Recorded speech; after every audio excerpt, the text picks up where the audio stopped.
Sejam bem-vindos ao programa Estudo na Palavra, uma explanação de estudos bíblicos tendo como foco a cruz de Cristo.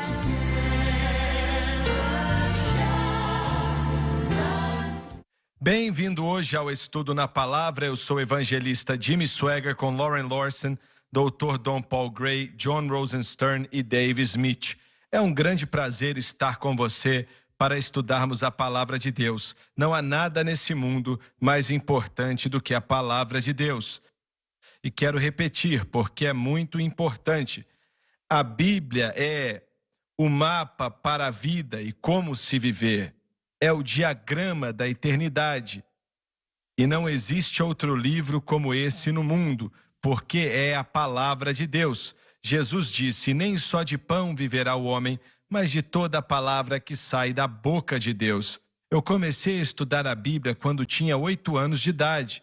Eu tinha uma pequena Bíblia, que era uma Bíblia inteira, mas cabia dentro do meu bolso. E ela era, olhando para ela agora, eu preciso dessa Bíblia gigante. E na época eu conseguia ler qualquer coisa. Mas eu amo a palavra e sempre amei.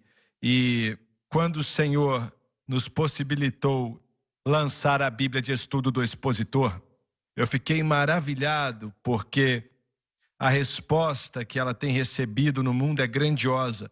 E nós imprimimos agora e vendemos 5,5 milhões de cópias. E damos ao Senhor o louvor e a glória por isso. E o Senhor nos disse há 4 ou 5 anos atrás para colocar uma Bíblia dessas na mão de todo pastor e qualquer um que trabalha em países de terceiro mundo. Dentro do número de 5,5 milhões de Bíblias, metade foi para essa missão. Agradeço a Deus e sei que muitos aqui amam a palavra também. Vamos continuar de onde paramos no último programa, versículo 24 de Daniel, capítulo 8. E se fortalecerá a sua força, mas não pelo seu próprio poder, e destruirá maravilhosamente, e prosperará e fará o que lhe aprouver, e destruirá os fortes e o povo santo. Os pronomes ele, dele e por aí vai, fala do anticristo. Quando diz ele destruirá maravilhosamente, fala de Apocalipse 6, do versículo 4 até o 8. E vai prosperar, quer dizer que seus esforços serão de muito êxito e vão destruir o povo poderoso e santo, fala de Israel. O Espírito Santo se adianta desde Alexandre o Grande, que viveu 300 anos antes de Cristo, 2.300 anos depois, e vai até o homem do pecado, que ainda não veio sobre esse mundo. Mas é algo que vai acontecer muito em breve. E Israel, deixa eu dizer da seguinte maneira. Eu li um livro, há alguns dias atrás, a respeito do Harry S. Truman e a luta que ele encarou, colocando o poder da América por trás da formação de Israel como um Estado e para ajudar o povo judeu. Seu amigo mais próximo do mundo era o George Catlin Marshall, que era o líder do exército, de todos os ramos do exército. E ele e o Truman eram muito amigos.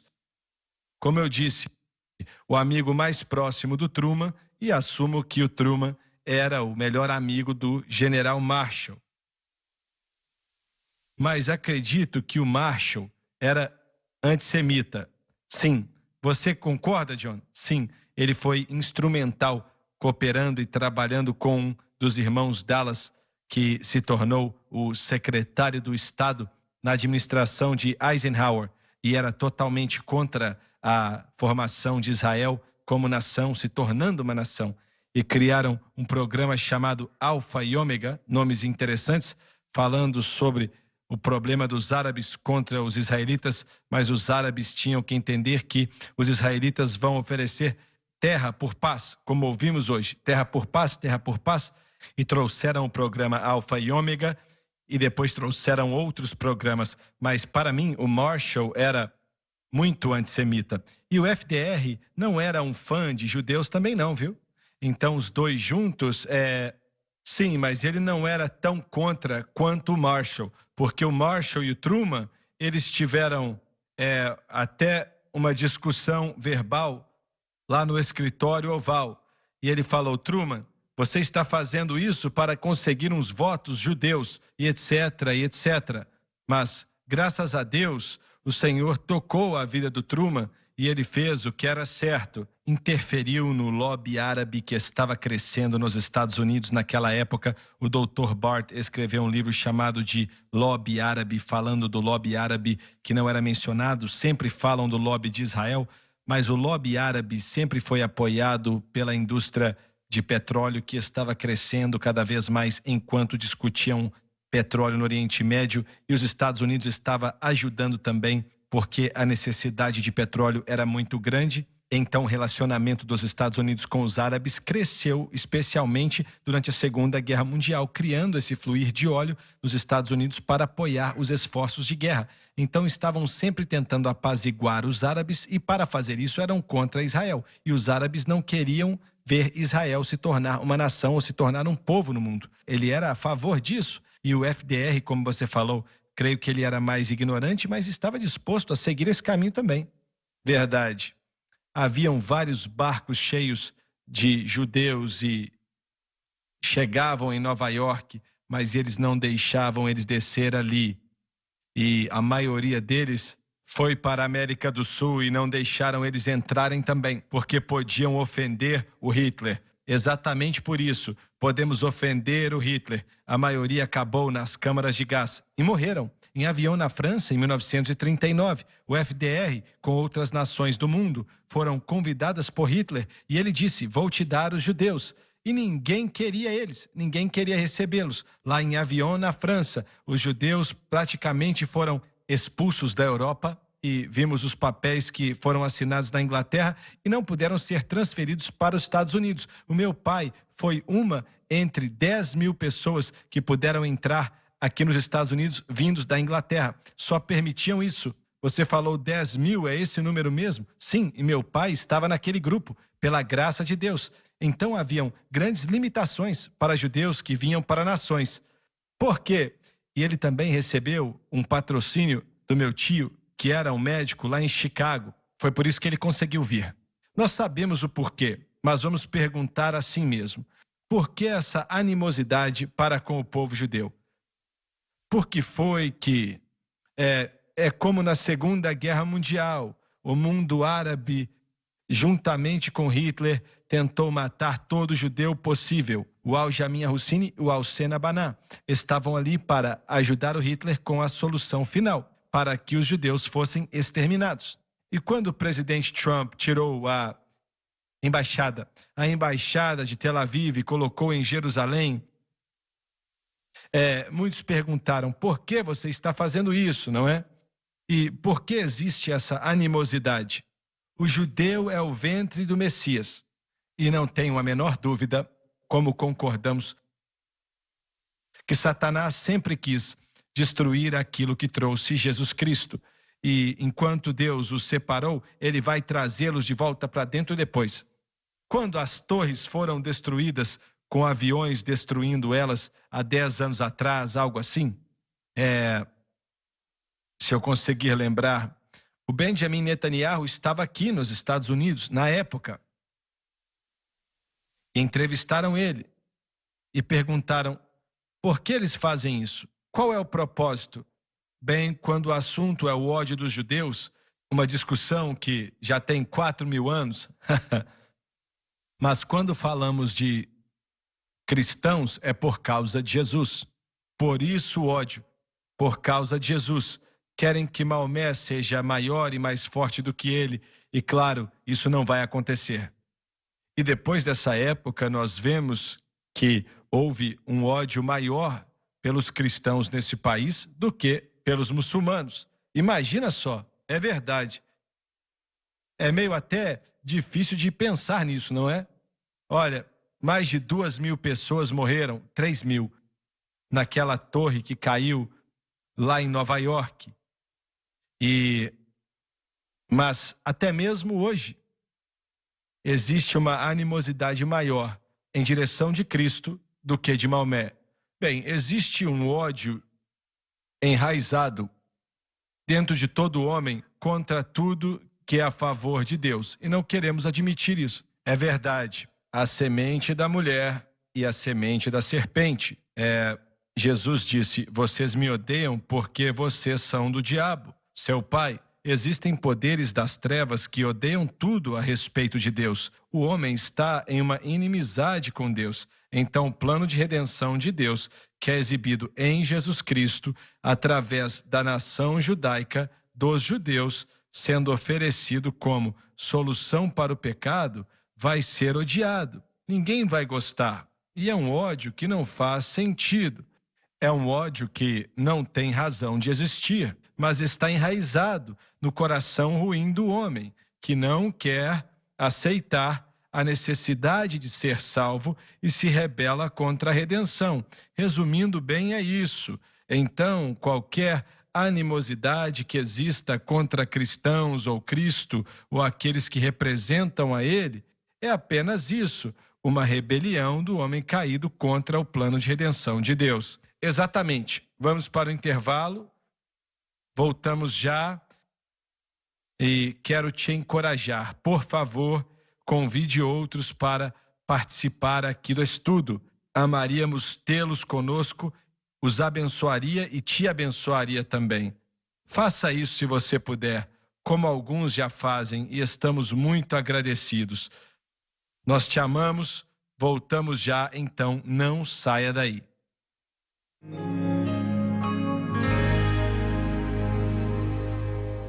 Jesus Cristo liberta os cativos e Ele é o único que pode libertar os cativos. Os nossos comentários já ajudaram pelo menos centenas de milhares de pessoas, se não milhões de pessoas, a colocar sua fé no Senhor e fazê-los vencer o mundo, a carne e o diabo.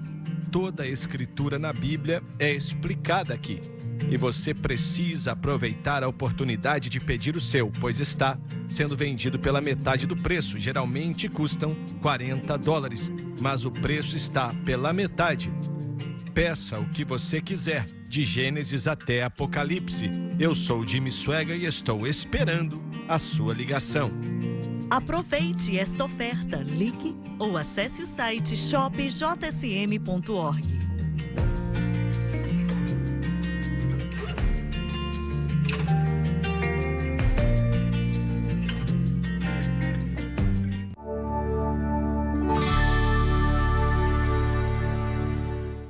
Estamos de volta. A Bíblia ensina que o anticristo que está para aparecer sobre esse mundo e Satanás vai ter investido mais poder nesse homem do pecado do que já investiu em qualquer outro indivíduo na história. E ele vai ser a tentativa de Satanás para destruir o cristianismo e destruir as pessoas que seguem a Cristo, seja quem eles forem no mundo. Primeiro, o anticristo vai se juntar com Israel. Ele vai resolver esse problema que tem sido uma praga sobre esse planeta desde 1900, bem voltando até a época do Senhor Jesus, até o início dos tempos, quando você para pensar.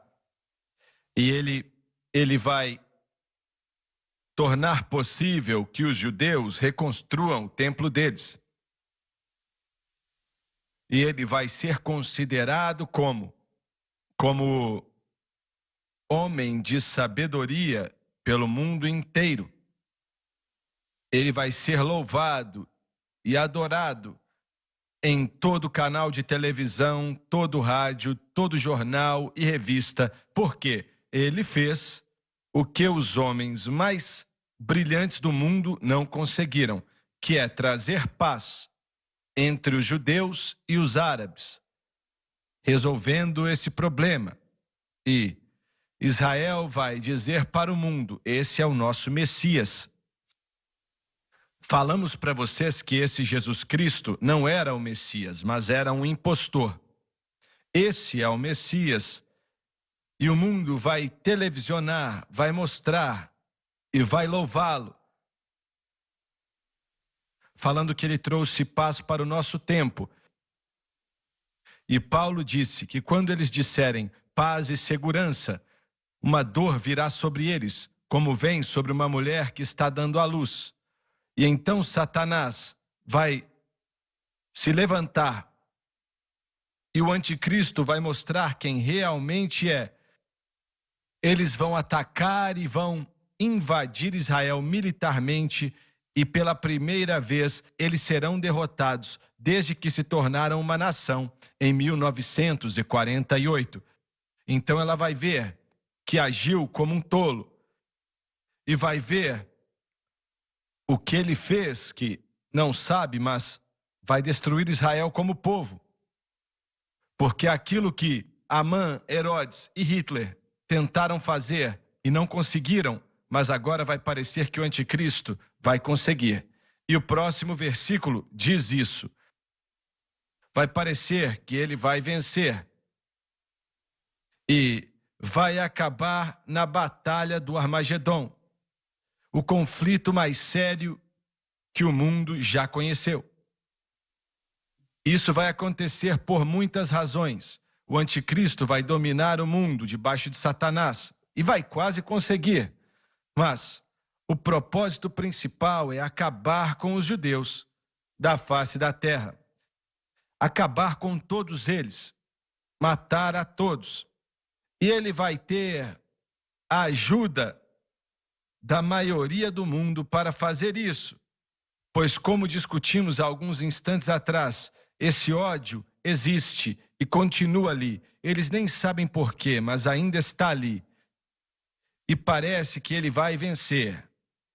Mas o grande profeta Zacarias, há 2.500 anos atrás, disse, acho que 2/3 de Israel será destruído e 2/3 das pessoas que estiverem em Israel, milhões de pessoas serão destruídas.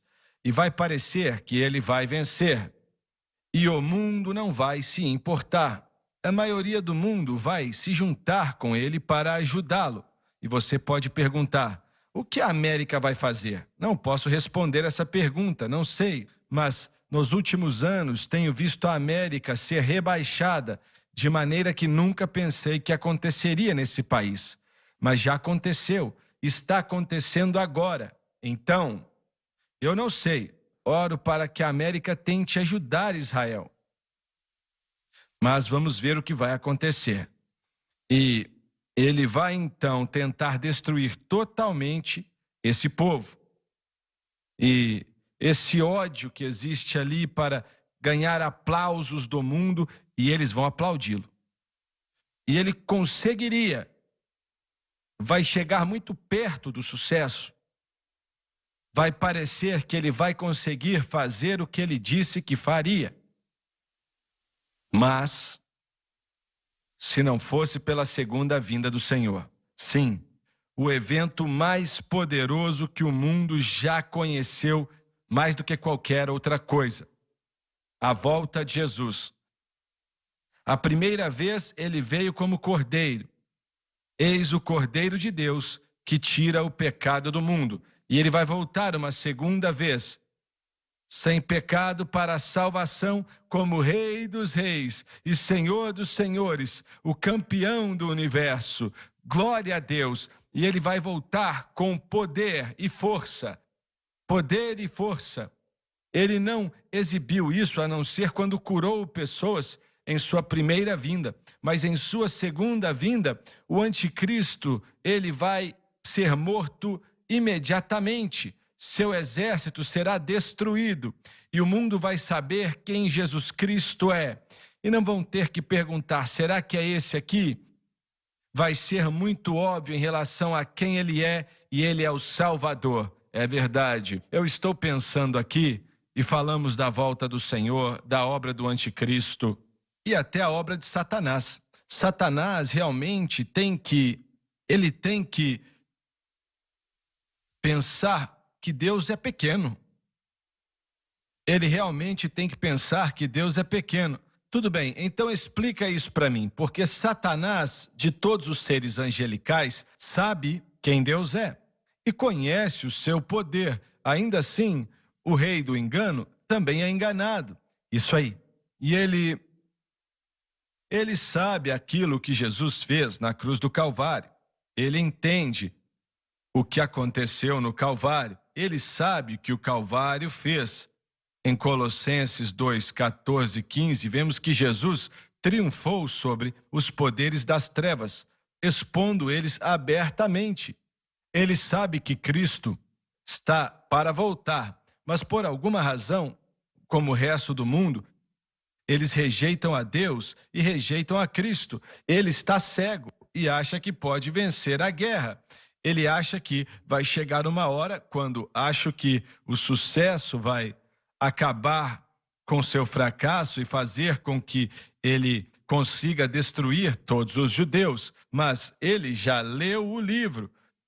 Ele sabe que a qualquer momento o Rei dos Reis pode vir pará-lo e sem esforço algum da parte de Deus. Mas ainda assim, movido pelo ódio e movido pelo engano, ele quer tentar destruir o mundo. E estamos falando de um tolo, mas ainda assim é isso que o engano e a separação de Deus faz com o ser criado. É difícil de imaginar que um ser que sabe o que Satanás sabe, não é como você falou aí, não é como se ele nunca estivesse estado na presença de Deus e estivesse passado no céu. Não é como se ele nunca tivesse sentido a coleira de Deus no pescoço dele, parando ele. As pessoas perguntam, Satanás sabe mesmo? Sabe de tudo isso. E sabendo disso, como ele pode pensar? Porque ele é uma criatura e Deus é o Criador. São duas coisas diferentes. Como ele pensa que vai conseguir vencer? Eu vou te dizer como. A Bíblia diz que Deus considera a sua palavra acima do seu próprio nome.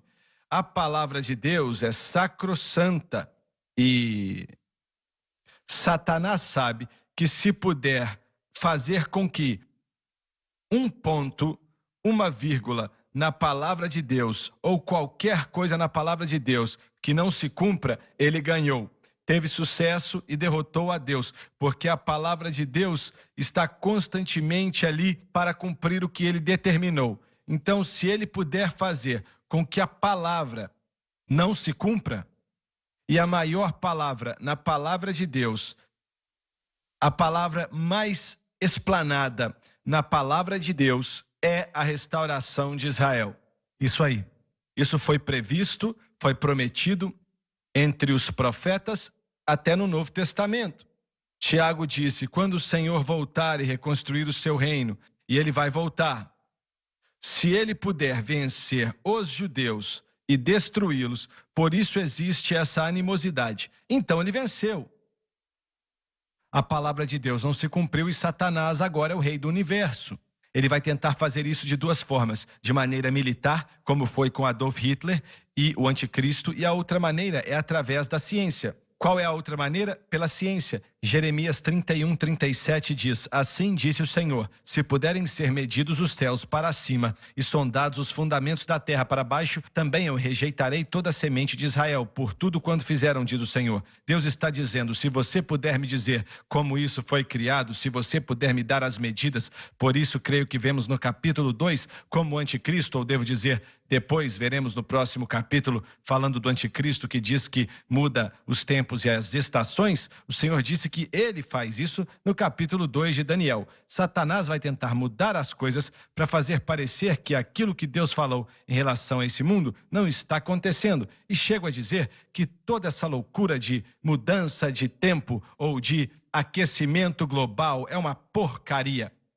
Isso é uma tentativa de Satanás para fazer os homens pensar que temos controle sobre o ambiente. E olha, eu sei que estamos exagerando porque só temos 15 segundos, mas creio que nesse versículo Satanás quer usar ou a ciência ou a destruição dos judeus para tentar eliminá-los. Outro dia você falou, e creio que foi você, que nada que o homem pode fazer pode trazer esse aquecimento global.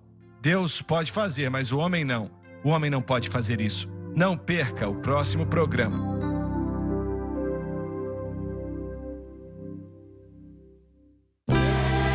Obrigada por ter assistido o programa Estudo na Palavra.